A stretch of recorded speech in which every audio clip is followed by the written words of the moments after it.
Pai nosso, que estais no céu, santificado seja o vosso nome. Venha a nós o vosso reino, seja feita a vossa vontade, assim na terra como no céu, assim na terra como no céu. O pão nosso de cada dia dai-nos hoje, ó Senhor. Perdoai as nossas dívidas, assim como perdoamos aos nossos devedores. Não deixeis cair em tentação, mas livrai-nos de todo o mal. Não deixeis cair em tentação, mas livrai-nos de todo o mal.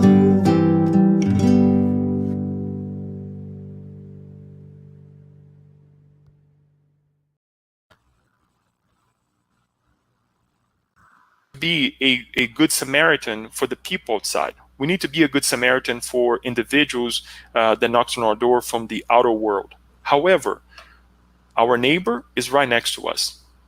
I never forget that when we were for having our friends who come and bring their teachings, everything they learn and bring to us in order to help us open our hearts for these wonderful lessons from the gospel and from Spiritism. So we ask them for the inspiration, to our friend Leonardo and to all the people that are listening to us. Thank you. So be it. Hi, Leonardo. Hello, how are you? How's everyone? Nice seeing you here. Thanks for accepting our invitation. And before we let you bring the lessons of the morning, I'm going to introduce you formally for those who don't know you yet, right? So Leonardo Vieira and his family live in Westminster, Maryland, and he's one of the workers of the Spiritist Society of Baltimore. He has conducted and helped with several works at the SSB, including study groups, mediumship meetings, and public talks. He has a bachelor's degree in business administration, and he's currently working on his master's degree in management with a specialization in homeland security. Professionally, he works for a major financial institution as a banker. So welcome again, and I'll let you bring the lessons of our neighbors. Let's listen. Thank you, Tanya. Thank you, everyone, for this amazing opportunity to be here with you, speaking this amazing Saturday morning. And we would like to speak of this amazing topic, our neighbor. When we were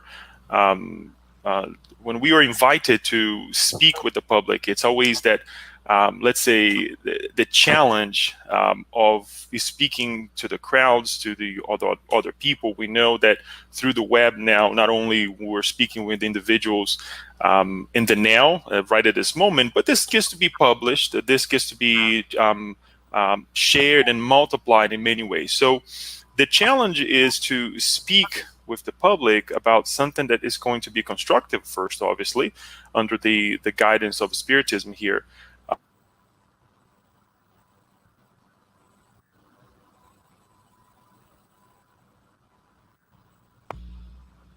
Can you hear me okay? Yeah. Okay. From time to time, please let me know if something happens. But when we came up, this topic came out basically based on a a study that we have been doing in our homes, in our gospel at home. And we are studying the book Sex and Destiny. That is an amazing book that usually we joke that when Hollywood gets to discover this amazing book by André Luiz through the hands of the medium Chico Xavier, it will guide many lives. Hollywood will not be any richer. We're not going to talk about that, but it's just going to be an amazing transformation for all of us, because it involves our day-to-day lives, as well as the connection that we have with the spiritual world, right? The connection that we have with the issues of the past, the connections that we will have with also our future. Basically, what we do now, how we construct our present, will help us in the future as well. So the first example that I would like to bring to you is of this book that we can find it on chapter 9 of this amazing book. And it's a conversation between Claudia and Marcia. These are two individuals that is on the whole plot, the whole situation that happens in the lives of several families, several individuals. They were married. They're a married couple, and they have 2 daughters, one biological daughter, one adopted daughter. And it is in this chapter that André Luiz describes their situation, the 2 of them. When we were studying this book in our God at Home, for those of you who does not know what a God at Home is, we can give you more details. You can go to the SSB, you can go to the United States Federation website, and we'll have a lot of information on it, more detailed information. Basically, it's a moment that us spiritists would like to dedicate between us, all the family members of the house. And if you don't find individuals who would like to do with you, you can do by yourself. That you stop for 1 hour, you will read a passage you pray, read a passage of a book, kind of like visualize what the message is trying to bring to better ourselves, and then you close with a prayer.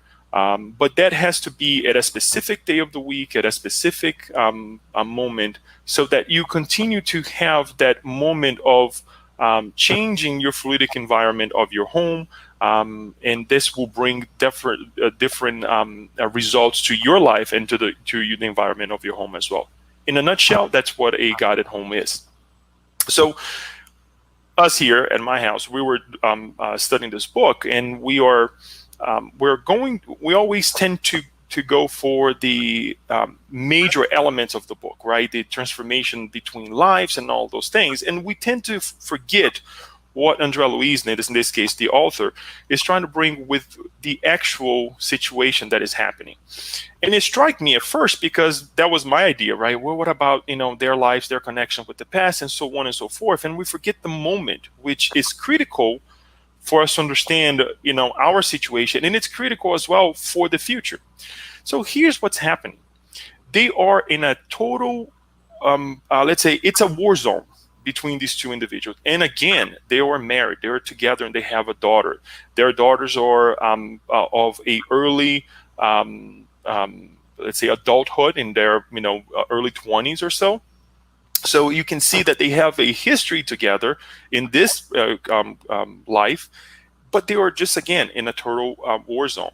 I will bring some of the elements that André Luiz brings to us, and so we can understand what I'm trying to say. André Luiz says the following: 2 sworn enemies enjoying a friendly truce. So they're enemies. They're married, but they're enemies. And one may think, okay, how do you get to this point? Why do you let yourself get to this critical level where you live in the same household, you are in the same location, you're a father, you're a mother, and you always live in this battlefield? We see he also said that they could sense, in this case, Pedro Neves, who was actually André Luiz's friend, who is also part of the whole, let's say, life in the beyond and connected with these families, said that we could sense mutual mistrust in both of them. 2 mouths that understood each other, 2 heads that did not see eye to eye. Each sentence came out prefabricated in the throat, disguising the thought. They immediately noticed also the regimen of attack and counterattack in which those two enemy souls lived, socially enchained to each other due to the demands of their trials. So they're living this as husband and wife, but they actually have in within themselves the necessity to go through this trial as well. And all this will make sense when we put all this together. And as she was complaining, and they're going over their household issues that that is happening right now, and all the difficult moments that are going through, she got the feeling, and this is Andrea Luis saying, it's not Leo, that he was actually saying mentally, "Oh, why don't you just die?" And also, Andrea Luis mentions that he, in many times, verbalized this: "Why don't you just die?" And this is someone saying to his wife. So as hard it is to believe, and I know it's painful at this time of in the morning for us to talk about this, or any time whatsoever, but this is what's happening behind the scenes in this specific chapter, as well as it happens every day in our lives. There were two spirits facing each other with disguised loathing, two sworn enemies, aversion against aversion. And to finalize, he saw his wife as a woman that had no commitments at home, right? She actually was only with him because of the status, and she was a product of himself, meaning the way he also saw life, with uncontrolled emotions. She was really only putting up with the whole thing for a social, let's say, status. That she wanted to keep up. So she was, in fact, a product on how he saw life and what he constructed. So he had no way to complain. She was, again, the byproduct of a life that he constructed. Instead of allowing himself to become a better individual, he constructed this whole thing. So this is the battlefield that we would like to talk about today. Not that we're going to take sides, not that we're going to for any intended purpose, say that this person was wrong or right, or to judge anything, but allow ourselves to truly understand who is our neighbor. Allow ourselves to truly say, if we're together, there is a reason for it.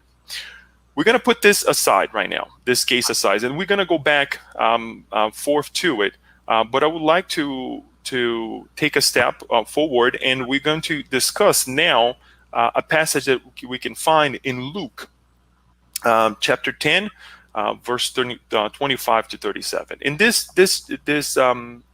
passage also we can find in the Gospel according to Spiritism, which is the parable of the Good Samaritan.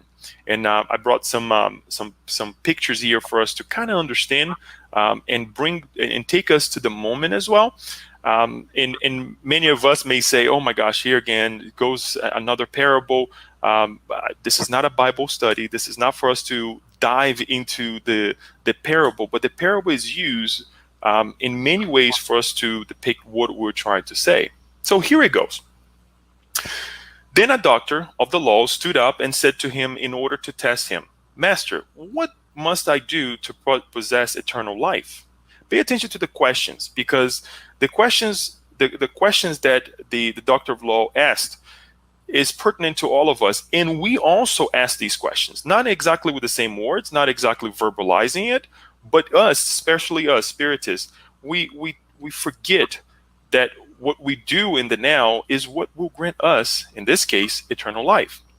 Jesus answered him, what is it that is written in the law? Once more, another question that we need to pay attention. What do we read? Are we reading between the lines, right? Are we really paying attention to the actual teachings that is in a book as we just brought? What have you read in it? He responded to him, "You shall love the Lord your God with all your heart, with all your soul, with all your strength, and with all your mind, and your neighbor as yourself." Jesus said to him, "You have answered well. Do so, and you shall live." And it's pretty straightforward, right, for all of us. But then again, it doesn't stop there. And the doctor of the law trying to, test Jesus. He says, however, wanting to appear to be righteous, the man said to Jesus, "And who is my neighbor?" And Jesus answered to him, telling a story, telling the parable, the actual parable. A certain man was coming down from Jerusalem to Jericho and fell into the hands of thieves, who stripped him of his clothes, covered him with wounds, and left him half dead. Afterward, it just so happened that a priest was coming down by the same way, and having noticed him, passed him by on the other side. A Levite, who also came to the same spot, saw him but passed by on the other side. But when a Samaritan, who was on a journey, came to where the man was and saw him, he was touched with great compassion. He approached him and poured oil and wine on his wounds and bandaged them. And putting him on his own animal, took him to an inn and cared for him. The following day he took 2 silver coins and gave them to the innkeeper, saying, "Take good care of this man, and whatever more you spend, I will repay you when I return." Jesus then continued and said, "Which of these 3 seemed to you to have been the neighbor of the one who fell into the hands of the thieves?" The doctor of the law responded to him, "The one who showed compassion on him." Jesus said to him, "Go and do likewise." Pretty lengthy, and this parable requires us to study, to go deeper. There is an amazing work that we can share with you that I find very useful for us to understand the behind the scenes, what a Levite means really, what the doctors of the law and the passage from Jerusalem to Jericho.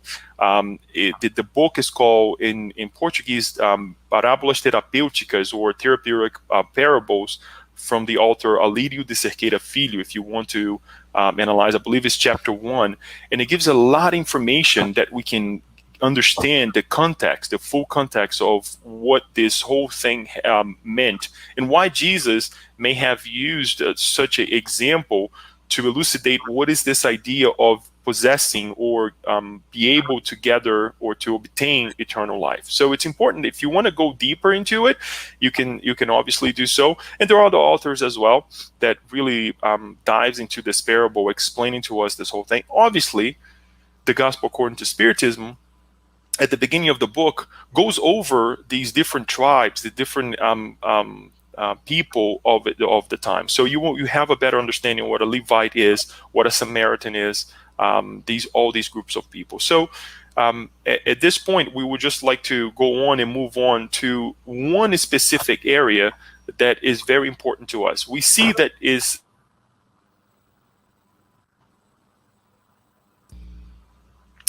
a man that was stripped of his condition, was robbed, as you can see in the picture, and he was suffering. There were 2 individuals who knew the law, right, who had understanding of the law, and a Samaritan who was not necessarily considered a good person of the time, comes and helps the individual and allows him to live again, or proposes life to all of us, right, with this example. And Jesus made this very apparent for us, or very well described to us, that that goodness can be attained or can be done by any of us. It doesn't matter our status, our condition, so it's for all of us. Here's the picture again, so you can kind of have a bigger idea. And again, it is on the chapter, Without Charity There Is No Salvation, the Gospel according to Spiritism, chapter 15. But we're going to focus right now on this part right here. And who is my neighbor? This is as we know, the title of our talk, our conversation today. And this is what would like to really focus on for all of us, to take this idea of charity and not make only for what is out there when we go to our temples, when we go to the Spiritist Center, but who is right next to us, right? And in this amazing book, Courage, on chapter 23, entitled In the Domestic Atmosphere, Emmanuel comes and takes this passage, this exactly passage, and reminds us that it's not the individual on the street. It's not the individual that comes to asking for help, knocking on our door at the Spirit Center, or at the location where we go and worship and whatever we do. But it's that individual who has reincarnated with us. It's that individual that later on will become a partner. And even though the example that we used, it was a husband and wife, I would like to ask you to extend this invitation that Emmanuel makes, to apply it to everyone, your coworker. Most of the time, we spend a lot of time with individuals at work, right? We spend more time at work than we spend home. We may spend more time at home if we really calculate the number of hours, but it's important that we also think that, we sleep at home, so we're not really interacting directly with certain individuals. So, the 8 hours, sometimes more than 8 hours at work, guess what? We're dealing with those individuals. So this partnership can be extended to any individual that we deal with. It may be temporarily, it may be for a long time, it may be for a lifetime. Who knows? So it's important that we really apply this to everyone. Although we will continue, again, to go back and refer back to the Sex and Destiny example, and we're going to bring another one later on, a more positive one, but it's important that we apply.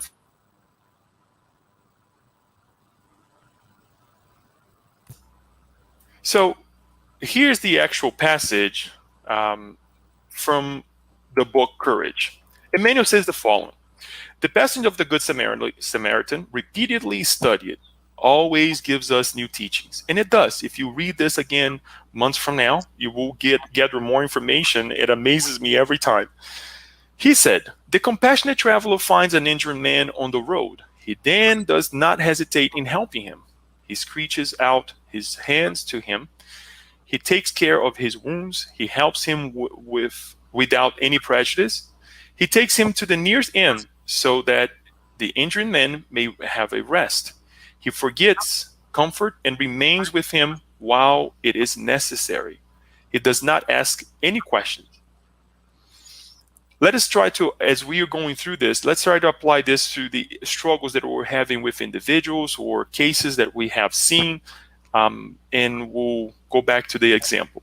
"Before going back to his duties, he leaves no obligations to the injured man, but provides enough money to pay for his assistance and recovery."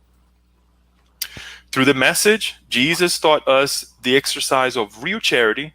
However, up until now, nearly 2,000 years have gone by and we have applied it, usually to those who do not make part of our social group. In fact, very often, those who need help are in our domestic atmosphere. They do not come from Jerusalem to Jericho, but they have been losing their faith and joy, enduring suffering, and their best hopes plundered. How many times, this is the author asking, have we seen the victims of obsession, errors, sadness, and trials in our own homes, our own houses? So this is the question for all of us. When we go back and we analyze that, do we do all of these things for our partners? Do we go over all the necessities that we have, and in conjunction with the necessity of others as well? Quite often we don't.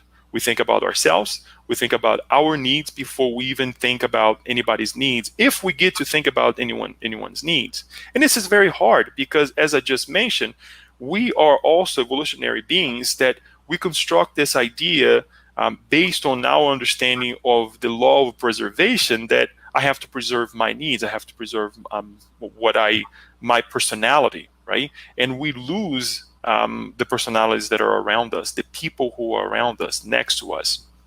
And this is the calling that we would like to bring on, in terms also, as Emmanuel is saying here, that if we get to do something, we ask for something back. There are conditions, right? There are conditions that when we leave as partners in any gathering or any let's say social circle, we tend to develop our boundaries that, okay, if you do this towards me, this is going to happen, or if I have to do this for you, you're going to have to do this for me. And there is a price for everything. We put a tag or a price tag to everything that we do for one another. So all of these things we have to take in consideration. Again, to a certain degree, it's not bad. It's just part of evolution. It's part of our ignorance that we have come to thus far, and we're still not in the right path. But we'll get there. And this is the reason why we come together and we talk about these things. Quite often, it's very easy for me to go ahead and do something for someone on the street.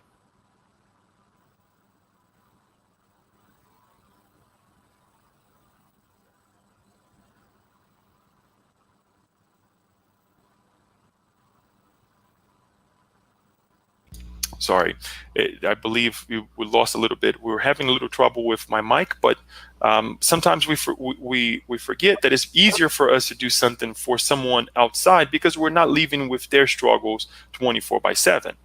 And we tend to complain as well that when we are helping those individuals, that we are having a difficult time with them. So the other point that I would like to make would be in construct with the teachings that we learn with Spiritism itself, directly from the Spiritist book. In this case, I would like to bring a couple passages of the Spirit's book and one passage from the Gospel according to Spiritism. In question 204, excuse me, from chapter 8, entitled Many Lives, the second part of the book, we see this amazing question. Since we have had many existences, does kinship go back to previous ones? And it's yes. The answer is it could not be otherwise. The succession of a corporeal life established ties among spirits dating back to former lives. Such frequently gives rise to the affinity between you and some spirits who might think are strangers, whom we might think are a stranger for us. This explains quite a bit, right? It doesn't justify the craziness sometimes that we're living with others, or in this case of Claudia and Marcia, but it does explain quite a bit because they have an affinity somehow from the past. Otherwise, they wouldn't have to be incarnating together. They wouldn't be together, right? Both of them, in their case, they love the lavish life where they enjoy money, they enjoy the gatherings, the social gatherings of their time, and the social status as well. So they thrived on this together. However, their connection was not solid enough as true husband and wife, right? And they suffer because of this. And with time, it became this war zone. And I would like to make a pause or a parenthesis on this as well, that the war zone doesn't happen overnight. It starts with small things, the bickering, saying things that is smart to your partner or to the person who you live with, and it goes on from there. It builds from there until it gets to a point, like we saw here, that they can barely live together. There are two individuals just living in the same household with no connection whatsoever in terms of affection, but they have the demands of demands of the house, that they have the demands of their day-to-day lives. So it's important for us to remember, it starts little by little. It's the injection of thoughts in the relationships and feelings as well that will then become something much greater. And this can go both ways. This can go in the negative way, but if we also deposit the good things, guess what? The goodness will grow. Goodness will multiply, right? So they had they had a connection. All of us, we have some type of connection. As the affinity goes, it's not for the perfect, on the good side, but it's also in the negative way, because sometimes we have done in the past something to other individuals that now we have to live with them to fix it. So if the affinity is on the negative side, right, of the scale, guess what? More work needs to be done. More trouble will be on our way in connection with that individual, because it's natural that we're going to be come in contact with that individual, there will be that first repulsion. And then we have to analyze, why is this happening? What brings us to this condition, right? Social life is natural to human beings, and God created us to live in society. This point I bring here, and this can be found on the social law. Very short, but we forget this is a very important part of the Spirit's book, the third part of the Spirit's book, that deals with the natural laws. And we see that we are gregarious beings, right? We are individuals who need one another, and we evolve. On question 768, the Spirit tells us that we evolve through interaction. There's no way that I can segregate myself or segregate others, right? Because sometimes we don't pull ourselves from the situation. We tend to throw some other individuals from our day-to-day lives, and we tend to separate. And we forget that we need one another to evolve. Whether the interactions will be a sour one that we need to make it sweeter, or when an interaction as well has some misconnection, mislinks that we need to connect. So it's never going to be easy, because the evolving lifetimes that I have, or reincarnations that I have had, brought me to, or helped me construct who I am. And we have to apply the same thing towards others. So when we see a trait, whether good or bad, when we see a condition that kind of upsets us on someone else, we have to take this in consideration. The many lifetimes, right, that we have lived together, or perhaps apart. I also like to add to this analysis here the time that this spirit have incarnated, if we have not lived with them for our whole life, such as a brother or a sister, or perhaps a father or mother, someone that we will meet in later on in life, or any time of our lives, that they also had the time in this lifetime where they have the input of the environment of other people as well. So we also have to take this in consideration. So this long strides that we have to take in our different reincarnations also counts in this whole thing. But bottom line, we need one another. We need to be together. We would like to make a disclaimer as well that perhaps if the situation between two individuals is unbearable, it's okay to put a pause to it. Spiritism always will bring to us that we ought to do the best that we can to make amends with a brother or sister, or someone whom we have, again, mislinks, to say the least, so we don't go over. Unfortunately, it's not a book that is in English yet, but the book SOS of Family by Joanna de Angelis and other authors as well brings to us amazing ideas on how to treat the difficulties that we have in our household, in our day-to-day lives. Another book that is very interesting as well is by Joanna de Angelis, is Existential Conflicts, that we can always study as well. And that is all this book is in English, and we can find online to purchase through Leo Publisher or other Spiritist Center. And we can always put this later on the video as well.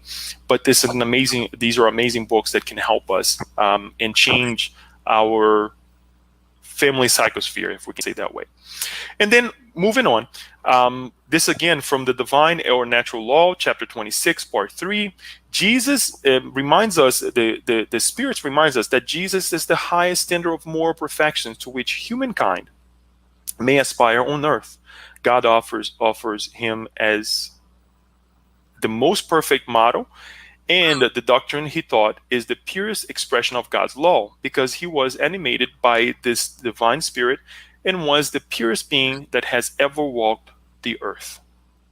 Interesting enough, why do we bring this here? It's not that we are just trying to follow the commands of our Master Jesus, or whom Spiritism brings to us as this guide and model, but to truly bring it into our lives. In the book, Sex and Destiny, the mentor of this family, or or let's say a couple other families as well, if you please I ask you to please read the book, and you will see that it's an amazing book that you will connect. If you have read it, read it again because it's always helpful to all of us. But the mentor in several times mentions that he has tried the best he could to bring spirituality into these families. In specific to Claudia and Marcia, since we're talking about them, but they just did not want to hear it. There were several moments in which the mentor comes and says, look into this side of life. Try to follow this path. Try to do this. It's not that it was this was done in a demanding way, but in an invitational way that they did not want to hear it. They were more preoccupied with the materialistic side of their reincarnatory plan, or reincarnation, if we can say this way. So it's happening. It's in our lives. It's right in front of us through people, through individuals coming to us and say, why don't you try this, Leo? Why don't you try it this way? This morning, before we start the meeting, I read a passage of the book Happy Life, and Joana de Anjos reminds us to listen to the advices that we receive, right? Especially when we're asking for something. Listen to the advice. And she reminds us that Paul tells us that we should take the good out of it, follow it, and just leave the bad behind. But we have to be open. We have to ask. We have to go after. And sure enough, our mentors are here to help us. So if we are in a difficult moment, if we're in a difficult situation, if we're living in a war zone like this, because this does not apply just to this couple here on the book, but applies to all of our interactions. That is, like I said, it is happening right now. And that is one of the reasons why we chose this topic, because for sure it's happening to many individuals, to many couples, to many situations of our day-to-day lives. If we extrapolate this a little bit to the political arena that we're going through right now, to the difficulties that we're going right now with the pandemic and all that, we can only imagine the amount of suffering that is out there right now, because we don't look to who is our neighbor.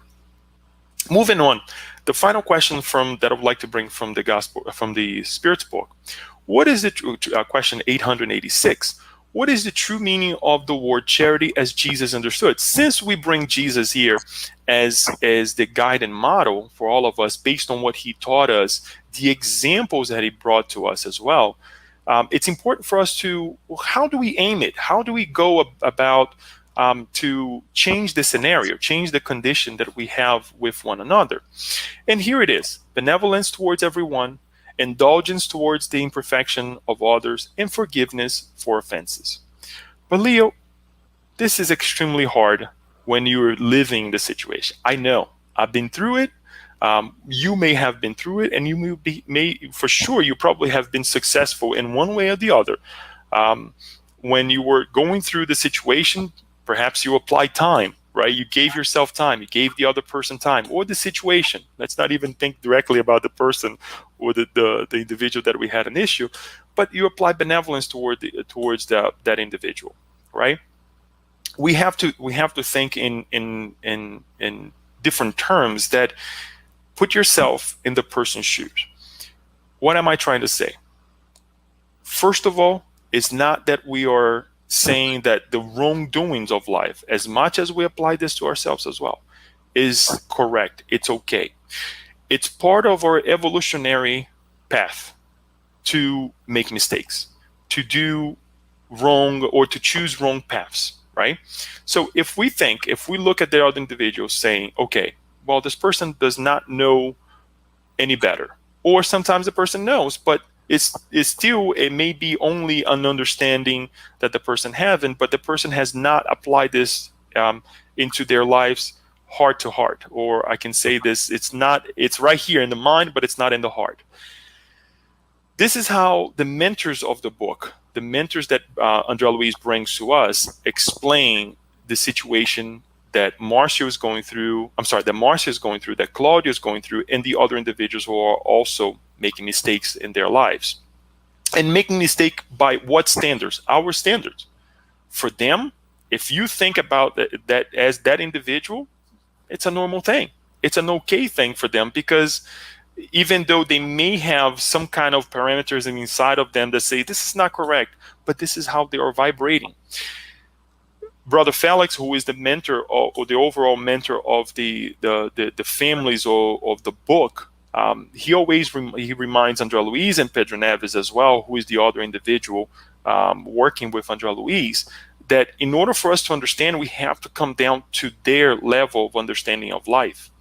And then we have to apply what we would do if we were in the person's shoes, with their level of understanding. Because it's easy for us to analyze the situation when we are in our level of evolution, with all the teachings that we have received through Spiritism or any other religion, or the struggle that we have faced that now we apply to ourselves and say, okay, now I'm not going to do that, because that is just wrong. Not only wrong for me, but wrong for others as well. Or whatever we follow. When we apply ourselves based on the understanding towards life that these individuals have, guess what? We tend to be more benevolent. We tend to be indulgent, because we look at it and say, all right, let's give time. Let's give this individual a little bit of resources so that they can understand that life is not about just that. It's about caring for ourselves and caring for others. And as the more we do, as Joanna De Angeli mentions to us, the more we'll multiply this feeling of love, of caring for one another. If I do towards others, I will receive it back without demanding, because it's just a consequence of the act in itself.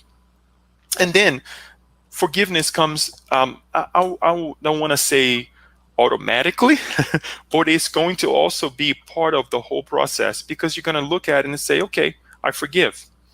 And then the idea of restoring life, restoring the energy, your energy, because sometimes when we receive offense for others, our energy levels go down, and we tend to feel weak. Our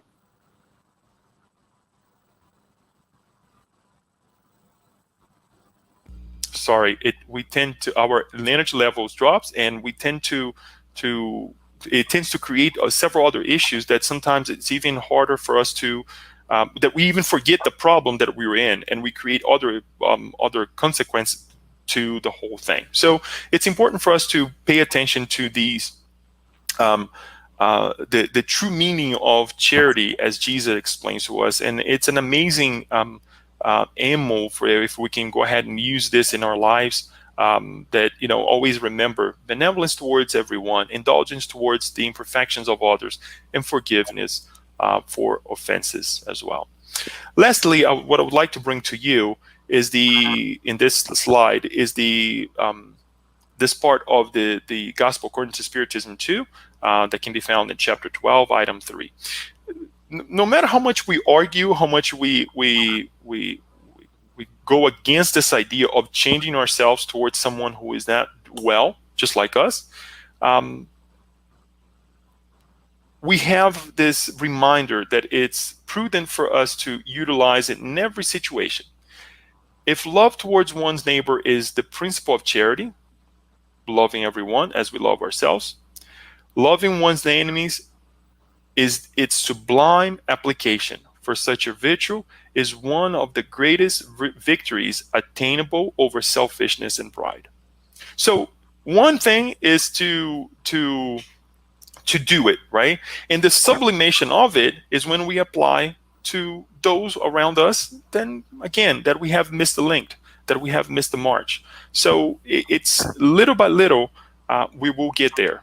It's not that we're going to overnight change our ways, change our behaviors, and be loving, kind individuals. And this loving, kind individuals doesn't mean that when we have situations with one another, that tomorrow we're going to go ahead and allow or situations to arise where the behavior continues. No. We're going to take our precautions. We're going to make sure that we protect ourselves and we protect others who may be involved as well. But not necessarily we're going to destroy or bring more destructions to the whole situation. Remember, The word that I'd like to use is rehabilitation. Rehabilitation of the self, of who we are, because we obviously, when we receive an offense, we tend to suffer, as well as the rehabilitation of that other individual. And it starts obviously with the forgiveness, to say, look, you missed the mark. Let's try to do this again, so that our lives does not escalate to what we saw with Marcia and Claudio as well, and live a better life. Mind you, that in this chapter, the situation that is happening, going back to Sex and Destiny, is not so well. The atmosphere of the house is very dense. It's very difficult. What I will disclose to you right now, it's kind of harsh and it's kind of heavy, but the night prior, Claudio was trying to engage in physical connections with his with his adopted daughter. He had a huge feeling as a man and woman towards his adopted daughter, and this was something that he could not hide towards others. It was very apparent. And the wife, when he was trying to connect with her physically, the wife comes into the house and hears a noise in the bedroom and saves the situation, if we can say this way. So the atmosphere was very dense. The conversation that they were having in this chapter, it was the aftermath, as far as the environment, was the aftermath of what had happened the night prior, and it was very heavy. The young lady called Marita was suffering very dearly because she could not understand why the man who accepted her as an adopted daughter had this feeling towards her, and the need to connect with her as a man, not as a father. And she started questioning all these things.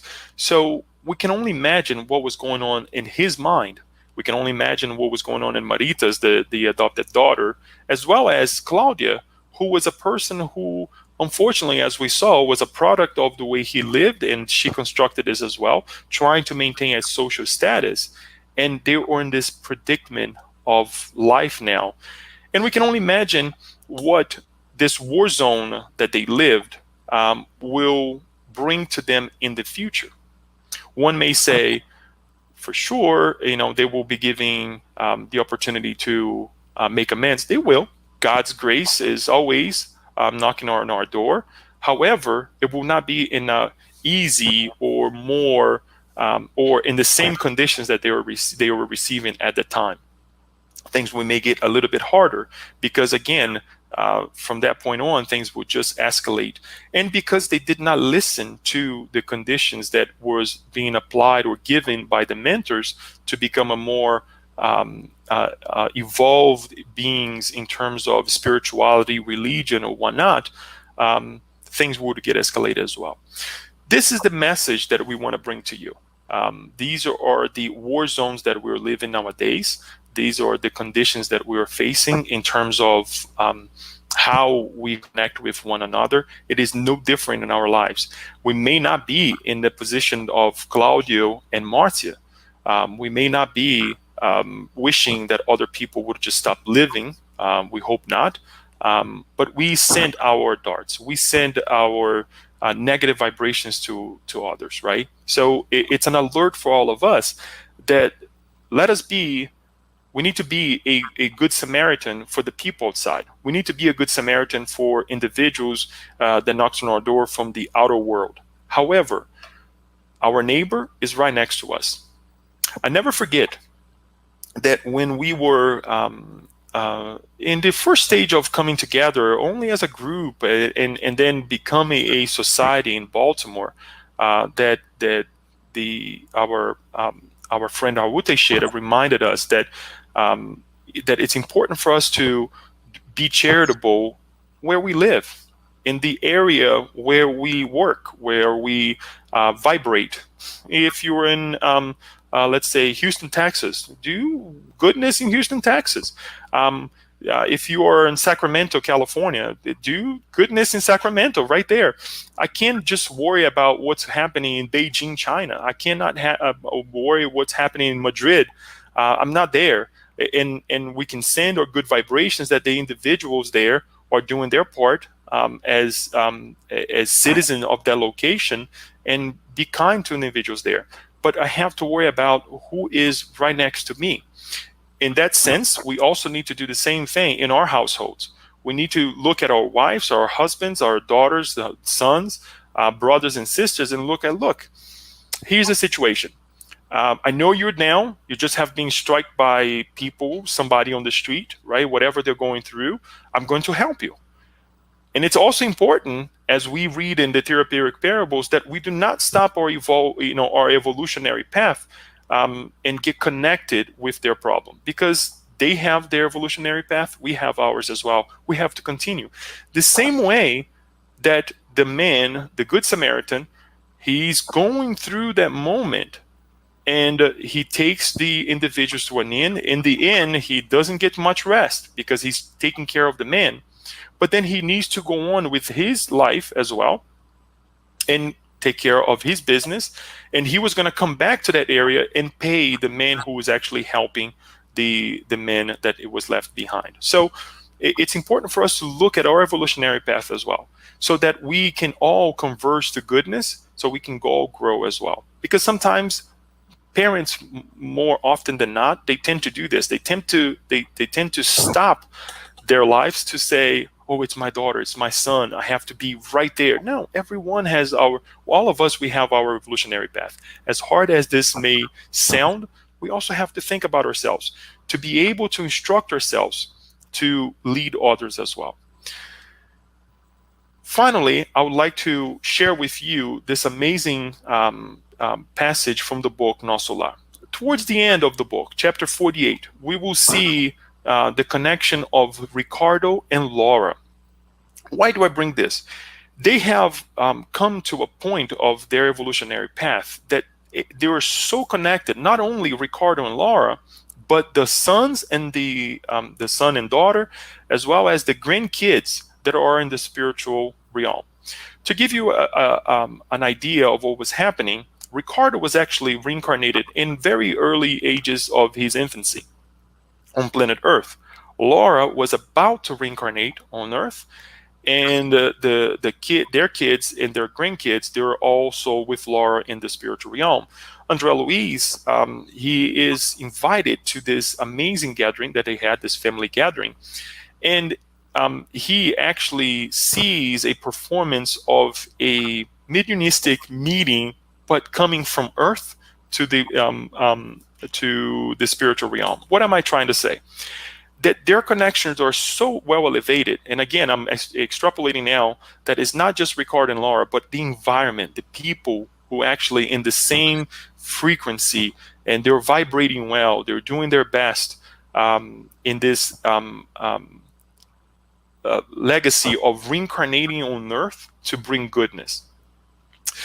Ricardo, while he's sleeping, and he's a little child, he is brought to the spirit realm in Nosso Lar to have a conversation, to partake in a gathering that was happening to, we can say this, give farewell to Laura, as she was also reincarnating to Earth. And they find themselves in this amazing moment of connection, where he's waiting. He tells that he's waiting for the whole plan to unfold in terms of them reincarnating, getting together, and do the work that they're supposed to do. And he asks that his life does not continue to be a life full of easy things, but to be constructive, that he can work to continue what they planned in Nosso Lar to be done here on planet Earth. And this is what I would like to live with you, because it is also an example that we can aim for. Perhaps we're not going to be Jesus tomorrow. Perhaps we're not going to be, sometimes the high stress that sometimes it's very hard for us. But guess what? We can start this now. We can look at our partners. We can look at the individuals that are next to us and say, there's space and time for all of us here on Earth. And I'll leave you with a thank you. Not only a thank you from me to you, but also inviting you to say thank you for all of those today. Don't wait until tomorrow. Call somebody up and say, thank you for taking me to that inn. Thank you for noticing me when I was stretched out on the street and nobody was helping me. We all have those individuals. We all have those connections where we have that that moment in our lives that we needed somebody who poured wine in our wounds, right? Who gave us the ability to connect with life again. A prayer that we have received, the Spiritist Center, a family member, even if it's someone who has discarnated, send that person good vibrations, because we never know when we're going to need it. Most importantly, take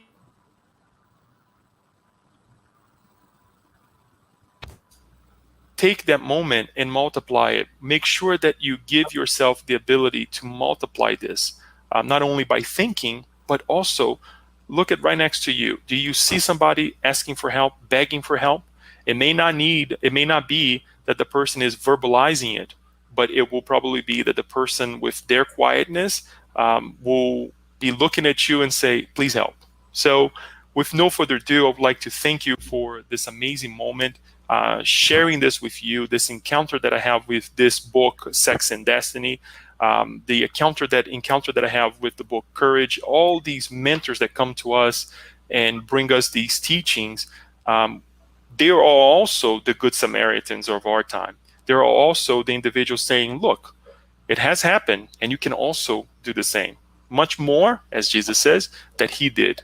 So we thank you again for this amazing opportunity for us to be together on this Saturday, and I'll open up for questions and comments that you may have.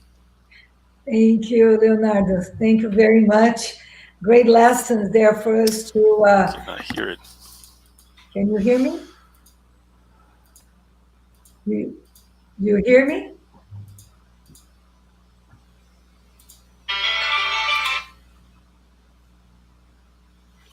I cannot hear it. You cannot hear me? Okay, some technical difficulties. Let's see if they resolve while we're here. I'm back. Okay, you're back. Good. I was going to start talking, and see how it goes. But so many opportunities, right, Leo, for us to be aware of our surroundings. Like you said, sometimes we get so much into our things and we don't realize the opportunities to be helping others, to look at our neighbors, right? And neighbors starting in our families. It's so easy for us to disconnect and get busy, right? So I think this lesson, especially at this moment, that we are living so closely to our families in this pandemic times, it is the great time for us to understand our role and what we can do to help each other, and also to reach out, right? Because we also, like you said, we need to pay attention ourselves and what we need as well to be strong and to be able to keep moving forward. So those are great lessons. Let's see if we have some questions. Okay, so let's start. You said you do weekly the God at Home. Could you tell us the benefits of doing that with our family or even by ourselves? I would like to start with struggles. Since we have the discussion on the book, when we decided to study the book, one of the things that we decided was like, okay, if we have to read each chapter together, it will be beneficial, it will be helpful. But I would like to propose that each one of us take the book, reads it, and then we bring our highlights so that we can be more effective and that we can do our own internalization of the thoughts and how we connect with the book. I promoted that idea, and everybody was like, okay, it's the four of us, and we'll make it easier. And one of the struggles that I have is that they read it the day before or during the day when we're about to meet. And I have mentioned to them several times, look, this is serious. This is, we have to connect in a different way with the book. And I learned how to deal with that struggle. Or I should say, I'm learning how to deal with that struggle, because that's the way they're vibrating still. And now, instead of getting upset, I just keep reminding them. So I noticed that is a need that they have to understand that they need to read it way before, since, we do it on Tuesdays, then they need to read it before. And I have told them, look, connect with the message, read it again if you have to, read half of the chapter, and then you can read the other half on the other day. So this is one of the benefits that to me is bringing the enlightenment, that they don't learn the same way I learn. They don't see the messages the same way I see it. More importantly, they don't study the way I study. So it's helping me to become more benevolent, more kind. But that doesn't mean I'm going to change the way in terms of saying, let's apply ourselves, because I can be very harsh to myself and most likely to other people as well. But I would say that it's helped me that way. If you are doing this by yourself, if we're I have heard cases that perhaps the wives or husbands or people in the household, they have other individuals living with them, and they don't follow with that individual that is doing the God at home, and we tell them, look, just persist. And the changes that happens in the environment in that person's life can vary. But one thing that I've noticed is that after a while, those individuals, they give in a nice way, because it's invitational. They don't, we tend to tell other people, don't force it. At least ask for quietness. And we see the transformation in terms of people of, okay, let's read together, because I wasn't doing anything in the other room. Let's go ahead and get together. So with the messages, they tend to analyze their feelings, how they're vibrating, how they apply the teachings to their homes. And we would like to remind everyone that it can be any book. It doesn't have to be a chapter, or it can be the Gospel at Home. That's what we would advise you to do. It can be many books, or even the Bible if you want to read a passage of the Bible. But the benefits will vary in many ways. Most importantly, we need to apply it to ourselves. And we live better with who we have at home, since we're talking about our neighbor. Yeah, let's not use the gospel at home to try to change others, right?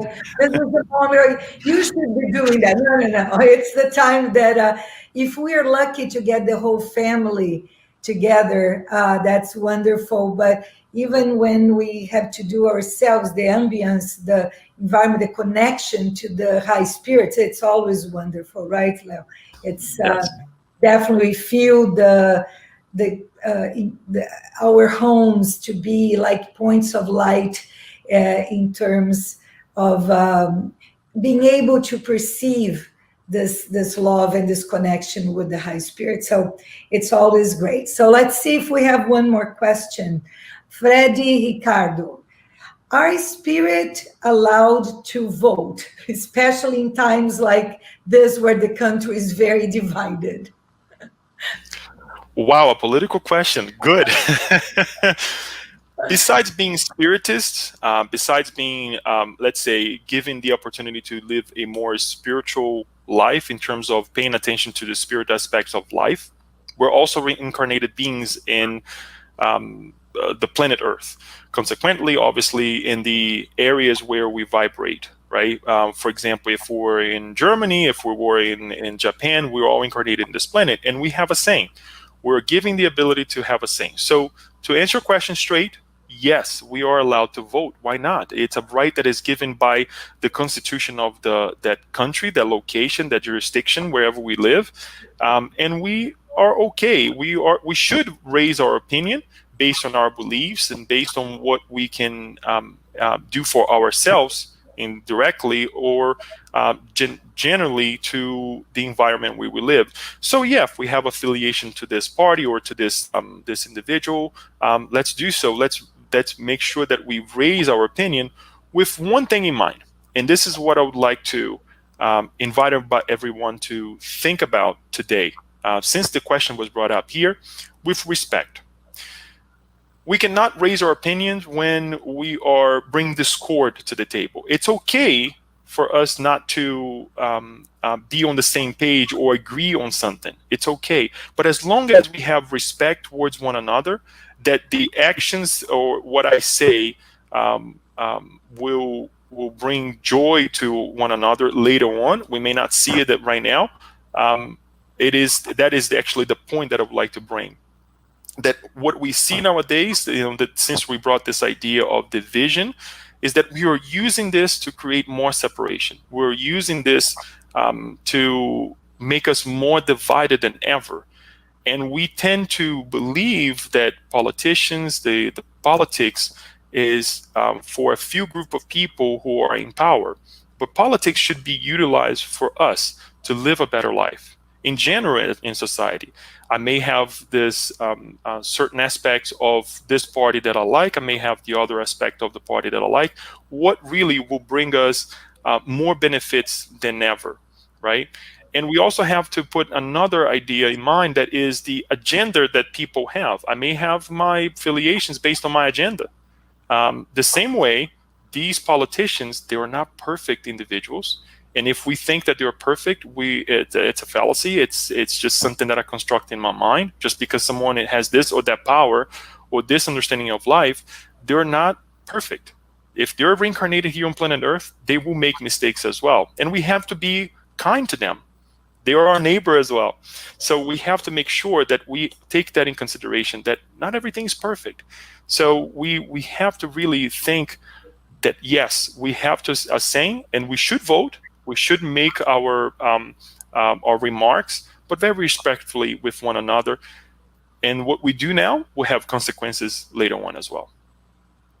Yeah, well, good answer. We are citizens, right? We definitely live in the material world, and we're represented by the, government. So definitely, and I love your answer about respect. I think that's we see the lack of recently, and we can agree that we disagree. Why not, right? Yes. That's okay. Okay, let's see another one. Yasko. Don't you think Claude and Marcia portray the harsh competitors for the same materialistic goals? Does the need to throw down one or the other to win? If the goals, however, were more of transcendental, spiritual nature, they together would work in symbiotic way as nature does. All would gain, and also the offsprings and surroundings. Yes, I do believe that they are competitors, and it is exactly this competition that brings them together, so that they transform this competitiveness into they take the energy that they apply to this competitive feud and the environment, and they change it into what you just said. So yes, I do agree that it's exactly what they're doing and how they connect. There's no way, because that's exactly what Andrea Luis says towards the end of the chapter, that they're, again, she's a product of the way he thinks, right? That he created the whole thing, and he cannot complain about it. This is where, this is exactly what he created, and it brings us the importance of responsibility in the environment where we are. Oh, it's easy for us to go and put the responsibility on someone else, but wait a minute, who is there, right? Who is the individual who's also making decisions along with that group of people? We have different ways to think, yeah, or many ways to take, but at the end of the day, we're there. So we cannot excuse ourselves from the equation since we are part of it. So that is truly the idea. And if they transcend into the idea of competitiveness, they can be even competitive, but you're doing good, right? It's okay for us to construct this idea of being competitive. Who's going to do more without, sacrificing the needs of others, but say, look, let's do even more. If we can be competitive this way, why not take this energy and be competitive in doing good, right? Being kind to one another, starting with one another. I think that's the point. So thank you for the question. Yeah. Who can be the nicest one in the family, right? Isn't that a good competition? That's good. Okay. Glaucio Pessoa. Why do we always have to deal with the same kind of difficult people throughout our lives? Wow. Keep coming, right? Yes, I know when it's repetitive, we tend to think, right? Yeah. I would like to give a personal example. If and forgive me if some people may not like the personal ideas, right? But here's the thing. Every now and then, I'm going through a transition right now at work, and sometimes I ask myself, why am I here? Because I can't stand this anymore, right? And I say this, I'm being truthful to you, because sometimes it's like we are so powerless in terms of how much we can change, and we know that we have that very strong inside of us, that the ways or the decisions that you would like to make will be beneficial to the greater good, but not necessarily you can do that. So there is the question comes to mind and say, why am I here? Why am I still vibrating in the same environment? This is when we have to go back and say, maybe I'm not acting the way I'm supposed to act. Number one is with resignation, right? To say, if I'm here, there is a purpose for it, for me to learn and for me to really learn. Because one thing is for me to go through the difficulties once, twice, or three times. The thing is, when we get to a doctor's degree of that situation, is something completely different, right? So we have to go through the many difficulties that we have to go through to truly allow ourselves to create a foundation to deal with it, not now, but later on. Emmanuel reminds us in a beautiful book, and besides this book that I mentioned as well, Living Spring, that he says, if we want to be the mentors of several individuals, and we cannot be the mentor of a situation or a one person in terms of being more kind, not that we're mentors yet, what are we thinking? It's another fallacy that we want to manage a whole lot, but your environment is lacking. So to go back to the question, we have to ask ourselves, why am I here? What have I learned? And what have I done to change the environment? Not directly, but indirectly, by being more patient, by being more benevolent, and asking God to help you to change as well, right? It may not come during this time. We have to associate as well, in short words, that our present with our past. Perhaps we are doing the same thing over and over and over and over in the past, and now we have to live the consequences. Not that God is imposing us, making us suffering, but for us to truly open up that and saying, look, I will not do the same thing towards others or towards other situations. So hang in there, because change will come. We just have to be persistent, right? We just have to think that it's not just this lifetime. And sure enough, if it is not just this lifetime, it's not going to be for the rest of my life here or for many, many years to come. Obviously, it depends on how we act and how we react, because we're still reacting a whole lot. So I hope that answers your question. I guess when that same kind of person, the same difficult, keep repeating, it's because we haven't learned the lesson yet, right? It's not because we like to think other people's problems. They are the bad guys. They are the difficult ones, right? And when we, it keeps happening. I mean, I'm attracting that kind of person in my life because I have to learn something, like you said, either patience, tolerance, or whatever it is that I need to be learning. They keep coming until the lesson is, then we can achieve a next step, right? That's good. Let's see, we still have more time. Can we find ways to help or listen to our neighbors, even in a virtual way? How can, right now we're living in a virtual way. Are it still possible to be that good Samaritan? I think that is the question, if I can interpret. It depends, right? Because some people see this virtual world in different ways.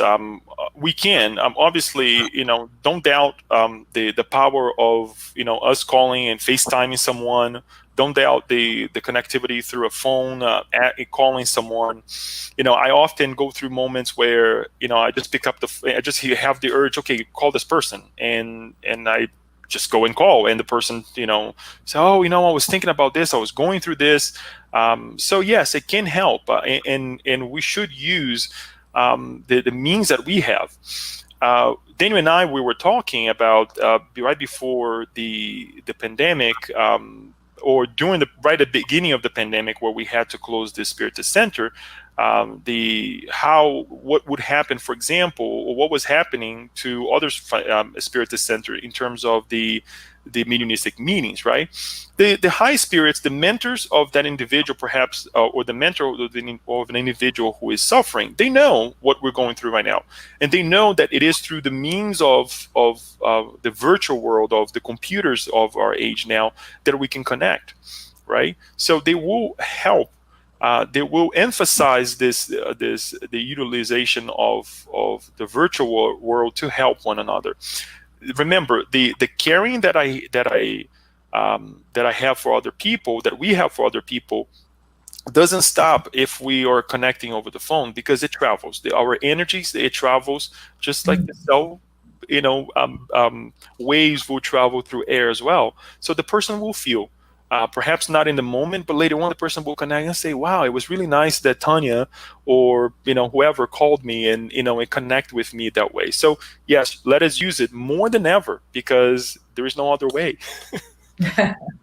That's right.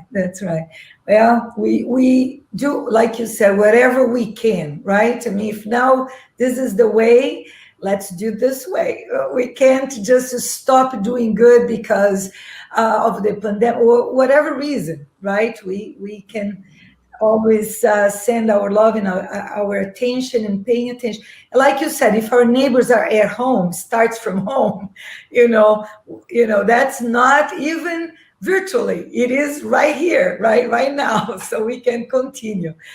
Very good. I think we have time for one more question. And then let's see this one. If one is trying to make amendments and the other party is not, can one evolve despite the other not allowing the forgiveness and love be part of their relationship? Okay, so let me read this again. If one is trying to make amendments and the other party is not, can one evolve despite the other not allowing the forgiveness and love be part of their relationship? Yes, we can.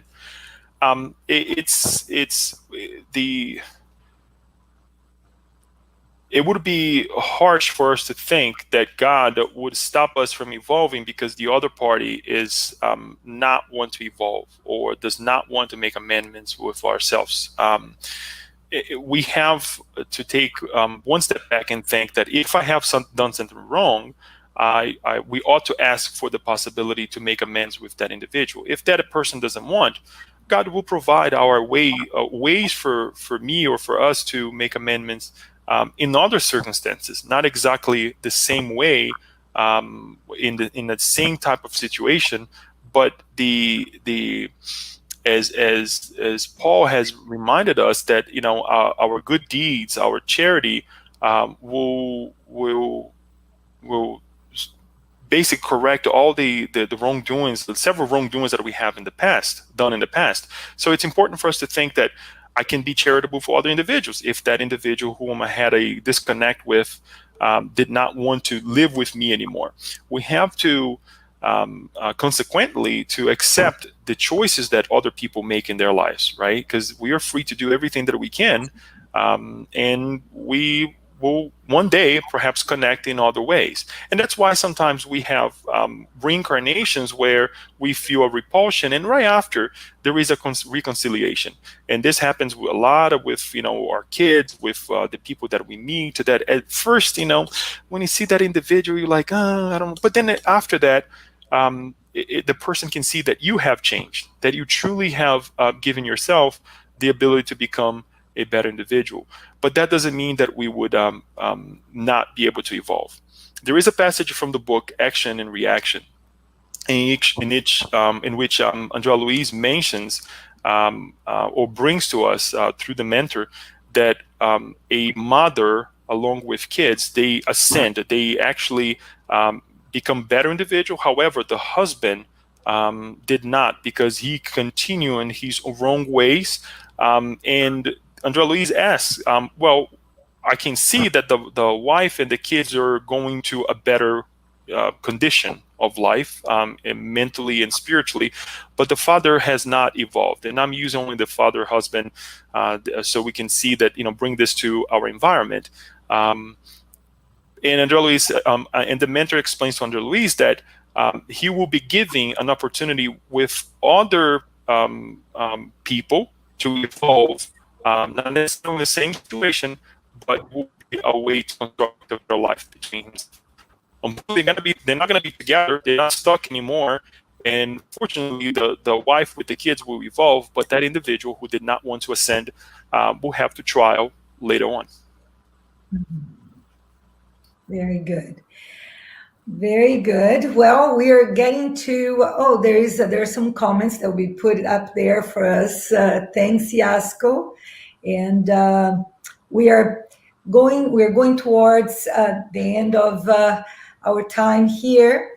But I'd like to ask you, Leo, if you could leave us with some final remarks. And if you accept doing our final prayer for us to end the program. Thank you so much once more. And yes, I would love to. I would like to ask everyone to really think about this opportunity, and that we had to remind ourselves of who is our neighbor. On that note, I would like to invite everyone to connect with our mentors, the mentors of our home, our Master Jesus and God, and give thanks to this amazing moment that we had to be connected virtually, yet sending our good vibrations, our feelings to everyone. Master Jesus, allow us to partake in more conversations like this, reminding us of what you have brought us, reminding us the way to lead our lives and help others in an invitational way to become better beings. We give thanks for all the good Samaritans that we have had in our lives, for all the struggles that we have seen, and the hands that have been extended to us so we can lift ourselves up, be taken into an inn, thank, and go back into our lives. All the aids, all the helps, even the animals, as is brought into the parable, the other people who are connected, everything that is around us. May we be also good Samaritans, that we can multiply these teachings,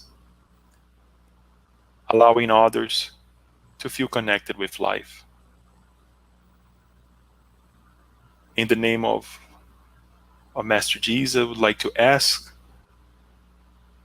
that we practice, that we feel the joy of being together, that all the difficulties that we are going through shall pass. Thankful for being here for everyone in the now and in the future. Thank you, Lord, and so be it.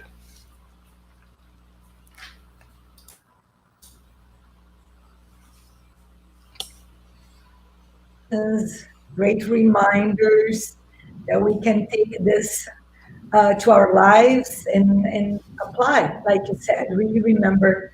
And thanks for this great time together, this conversation. Thank you. I want to remind everyone that next week we will continue having our series of talks. Next week, September 19th, Saturday at 11 a.m. Eastern Time. We will have our guest, Edward Christie from New York, speaking about Lord, Teach Us to Pray. So let's be together again next time. Thank you very much. Have a great weekend, everyone.